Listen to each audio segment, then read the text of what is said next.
بسم اللہ الرحمن الرحیم الصلاۃ والسلام علیک یا رسول اللہ وعلی آلک و اصحابک یا حبیب اللہ۔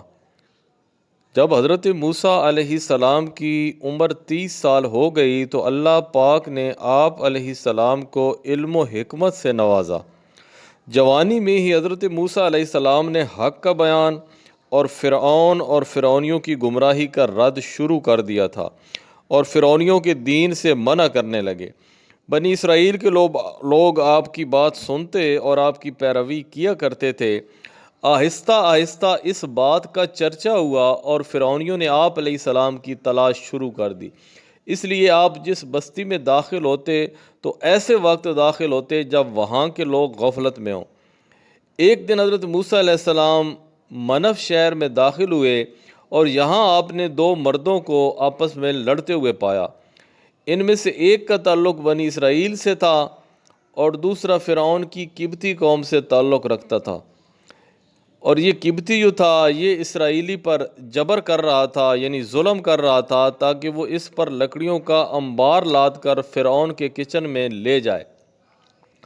اسرائیلی نے حضرت موسیٰ علیہ السلام کو دیکھا تو ان سے قبطی کے خلاف مدد مانگی، جس پر آپ علیہ السلام نے پہلے اس قبطی سے کہا تو اسرائیلی پر ظلم نہ کر اور اسے چھوڑ دے، لیکن وہ باز نہ آیا اور بد زبانی کرنے لگا۔ تو حضرت موسیٰ علیہ السلام نے اسے اس ظلم سے روکنے کے لیے ایک گھونسا مارا، یعنی ایک مکہ مارا۔ وہ گھونسا کھاتے ہی نیچے زمین پر گر پڑا اور مر گیا۔ حالانکہ موسیٰ علیہ السلام کا ارادہ اسے قتل کرنے کا نہیں تھا، آپ علیہ السلام نے اسے ریت میں دفن کر دیا اور کہا یہ شیطان کی طرف سے ہوا ہے، بے شک وہ کھلا گمراہ کرنے والا دشمن ہے۔ پھر آپ علیہ السلام نے بارگاہ الہی میں عرض کی، اے میرے رب، میں نے اپنی جان پر زیادتی کی تو تو مجھے بخش دے۔ تو اللہ تعالیٰ نے بخش دیا، بے شک وہی بخشنے والا مہربان ہے۔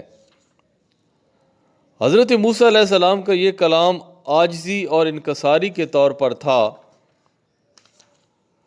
دعا مانگنے کے بعد حضرت موسیٰ علیہ السلام نے شہر میں ڈرتے ہوئے اور اس انتظار میں صبح کی کہ خدا جانے اس قبطی کے مارے جانے کا کیا نتیجہ نکلے گا اور اس کی قوم کے لوگ کیا کریں گے۔ دوسری طرف لوگوں نے فرعون کو اطلاع دی کہ بنی اسرائیل کے کسی شخص نے ہمارا ایک آدمی مار ڈالا ہے۔ اس پر فرعون نے کہا کہ قاتل اور گواہوں کو تلاش کرو۔ چنانچہ فرعونی گشت کرتے رہے لیکن انہیں کوئی ثبوت نہ ملا۔ دوسرے دن جب حضرت موسیٰ علیہ السلام کو پھر ایسا اتفاق پیش آیا کہ بنی اسرائیل کا وہی مرد جس نے پہلے دن ان سے مدد چاہی تھی آج پھر ایک فرعونی سے لڑ رہا ہے، وہ حضرت موسیٰ علیہ السلام کو دیکھ کر ان سے فریاد کرنے لگا۔ تب آپ علیہ السلام نے اس سے فرمایا، بے شک تو ضرور کھلا گمراہ ہے۔ اس سے آپ علیہ السلام کی مراد یہ تھی کہ تو روز لوگوں سے لڑتا ہے، اپنے آپ کو بھی مصیبت و پریشانی میں ڈالتا ہے اور اپنے مددگاروں کو بھی، تو کیوں ایسے موقعوں سے نہیں بچتا اور کیوں احتیاط نہیں کرتا؟ پھر حضرت موسیٰ علیہ السلام کو رحم آیا اور آپ نے چاہا کہ اسے فرعونی کے پنجہ ظلم سے رہائی دلائیں۔ جب آپ علیہ السلام فرعونی کو پکڑنے لگے تو اسرائیلی مرد غلطی سے یہ سمجھا کہ حضرت موسیٰ علیہ السلام مجھ سے خفا ہیں اور مجھے پکڑنا چاہتے ہیں۔ یہ سمجھ کر وہ بولا، ہے موسیٰ، کیا تم مجھے ویسا ہی قتل کرنا چاہتے ہو جیسا تم نے کل ایک شخص کو قتل کر دیا؟ تم تو یہی چاہتے ہو کہ زمین میں زبردستی کرنے والے بن جاؤ اور تم اصلاح کرنے والوں میں سے نہیں ہونا چاہتے۔ فرعونی نے یہ بات سنی اور جا کر فرعون کو اطلاع دی کہ کل کے فرعونی مقتول کے قاتل حضرت موسیٰ علیہ السلام ہیں۔ فرعون نے حضرت موسیٰ علیہ السلام کے قتل کا حکم دیا اور لوگ آپ علیہ السلام کو ڈھونڈنے نکل پڑے۔ یہ خبر سن کر ایک شخص جسے آل فرعون کا مومن کہتے ہیں دوڑتا ہوا آیا اور اس نے کہا، اے موسیٰ، بے شک دربار والے آپ کے بارے میں مشورہ کر رہے ہیں کہ آپ کو قتل کر دیں، تو آپ نکل جائیں، بے شک میں آپ کے خیر خواہوں میں سے ہوں۔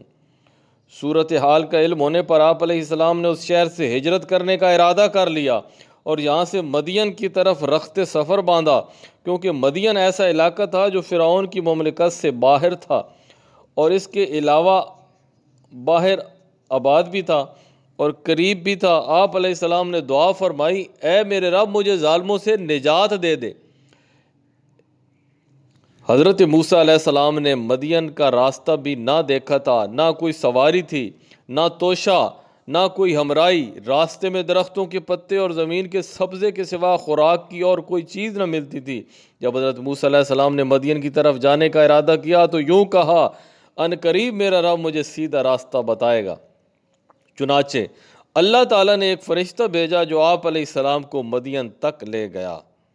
جب حضرت موسیٰ علیہ السلام مدین پہنچے تو شہر کے کنارے پر موجود ایک کنویں پر تشریف لائے، جس سے وہاں کے لوگ پانی لیتے اور اپنے جانوروں کو سیراب کرتے تھے۔ وہاں آپ علیہ السلام نے لوگوں کا ایک گروہ دیکھا کہ وہ اپنے جانوروں کو پانی پلا رہے ہیں، اور ان لوگوں سے علیحدہ دوسری طرف دو عورتیں کھڑی ہیں جو اپنے جانوروں کو اس انتظار میں روک رہی ہیں کہ لوگ پانی پلا کر فارغ ہو جائیں اور کنواں خالی ہو، کیونکہ کنویں کو مضبوط اور طاقتور لوگوں نے گھیر رکھا تھا، اور ان کی ہجوم میں عورتوں سے ممکن نہ تھا کہ وہ اپنے جانوروں کو پانی پلا سکیں۔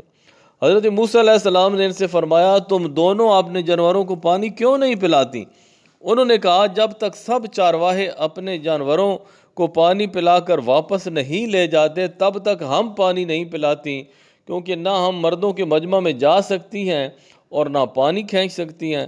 لہٰذا جب یہ لوگ اپنے جانوروں کو پانی پلا کر واپس چلے جاتے ہیں تو حوض میں بچ جانے والا پانی اپنے جانوروں کو پلا لیتی ہیں۔ ہمارے باپ بہت ضعیف ہیں، وہ خود یہ کام نہیں کر سکتے، اس لیے جانوروں کو پانی پلانے کی ضرورت ہمیں پیش آئی۔ ان کی باتیں سن کر حضرت موسیٰ علیہ السلام کو رحم آیا، اور وہیں اس کے قریب دوسرا کنواں جس پر ایک بہت بھاری پتھر رکھا ہوا تھا اور اسے بہت سے آدمی مل کر ہی ہٹا سکتے تھے، آپ نے تنہا اسے ہٹا دیا اور دونوں خواتین کے جانوروں کو پانی پلا دیا۔ اس وقت دھوپ اور گرمی کی شدت تھی اور آپ علیہ السلام نے کئی روز سے کھانا نہیں کھایا تھا، جس کی وجہ سے بھوک کا غلبہ تھا، اس لیے جانوروں کو پانی پلانے کے بعد آرام حاصل کرنے کی غرض سے ایک درخت کے سائے میں بیٹھ گئے اور اللہ تعالیٰ کی بارگاہ میں عرض کی، اے میرے رب، میں کھانے کی طرف تیرا محتاج ہوں جو تو میرے لیے اتارے۔ حضرت موسیٰ علیہ السلام کو باقاعدہ کھانا تناول فرمائے پورا ہفتہ گزر چکا تھا۔ اس عرصے میں کھانے کا ایک لقمہ تک نہ کھایا، اور شکم مبارک یعنی آپ کا پیٹ پشت اقدس سے مل گیا تھا۔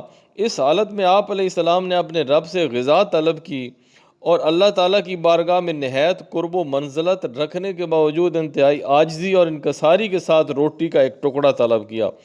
اور جب وہ دونوں صاحبزادیاں اس دن بہت جلد اپنے مکان پر واپس تشریف لے آئیں تو ان کے والد ماجد نے فرمایا، آج اس قدر جلد واپس آ جانے کا کیا سبب ہوا؟ انہوں نے عرض کی، ہم نے کنویں کے پاس ایک نیک مرد پایا، اس نے ہم پر رحم کیا اور ہمارے جانوروں کو سیراب کر دیا۔ اس پر ان کے والد صاحب نے ایک صاحبزادی سے فرمایا کہ جاؤ اور اس نیک مرد کو میرے پاس بلا لاؤ۔ چنانچہ ان دونوں میں سے ایک صاحبزادی حضرت موسیٰ علیہ السلام کے پاس آپ اپنا چہرہ آستین سے ڈھانپے، جسم چھپائے، شرم سے چلتی ہوئی آئی۔ یہ بڑی صاحبزادی تھیں جن کا نام صفورہ تھا۔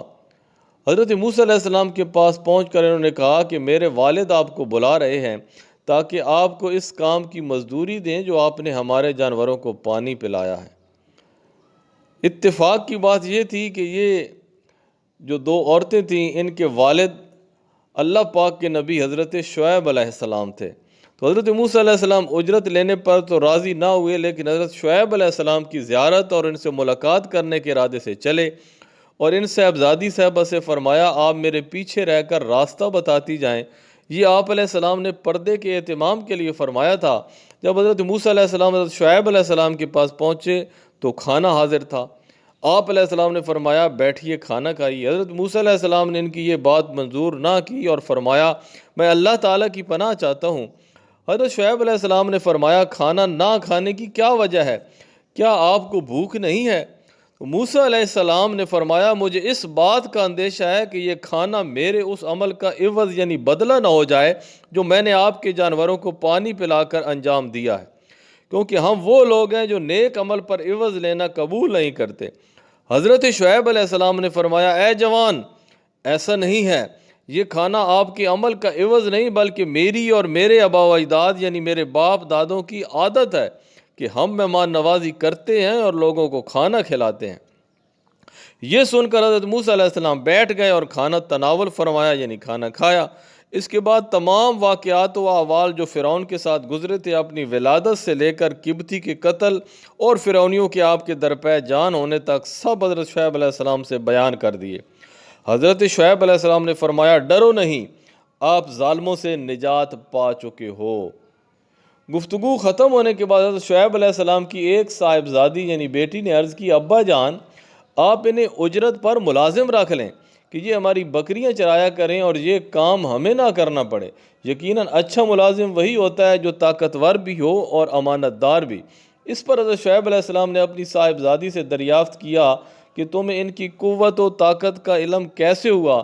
صاحبزادی نے عرض کی، قوت تو اس سے ظاہر ہے کہ انہوں نے تنہا کنویں پر سے وہ پتھر ہٹا لیا جسے 10 سے کم آدمی نہیں اٹھا سکتے تھے، اور امانت اس سے ظاہر ہے کہ انہوں نے ہمیں دیکھ کر سر جھکا لیا اور نظر نہ اٹھائی اور ہم سے کہا تم میرے پیچھے چلو۔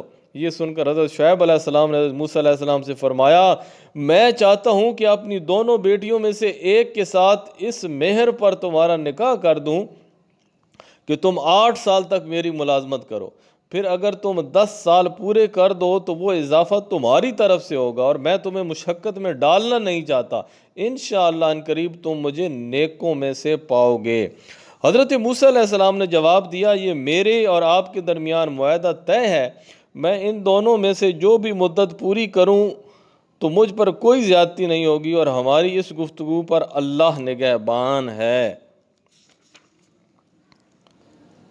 جب معاہدہ مکمل ہو چکا تو حضرت شعیب علیہ السلام نے اپنی صاحبزادی کو حکم دیا کہ وہ حضرت موسیٰ علیہ السلام کو ایک عصا دیں جس سے وہ بکریوں کی نگہبانی کریں اور درندوں کو ان سے دور کریں۔ حضرت شعیب علیہ السلام کے پاس انبیاء کرام علیہ السلام کے کئی عصا یعنی سٹکس موجود تھے۔ صاحبزادی کا ہاتھ حضرت آدم علیہ السلام کی عصا پر پڑا جو آپ جنت سے لائے تھے، اور انبیاء کرام اس کے وارث ہوتے چلے آئے تھے، یہاں تک کہ وہ عصا حضرت شعیب علیہ السلام کے پاس پہنچا تھا۔ حضرت شعیب علیہ السلام نے یہ عصا حضرت موسیٰ علیہ السلام کو دے دیا۔ جب حضرت موسیٰ علیہ السلام نے ملازمت کی مدت پوری کر دی تو حضرت شعیب علیہ السلام نے آپ کا نکاح اپنی بڑی صاحبزادی صفورہ سے کر دیا۔ پھر آپ نے حضرت شعیب علیہ السلام سے مصر کی طرف واپس جانے کی اجازت چاہی تو حضرت شعیب علیہ السلام نے آپ کو اجازت دے دی۔ چنانچہ حضرت موسیٰ علیہ السلام اپنی زوجہ کو لے کر مصر کی طرف دوبارہ روانہ ہو گئے۔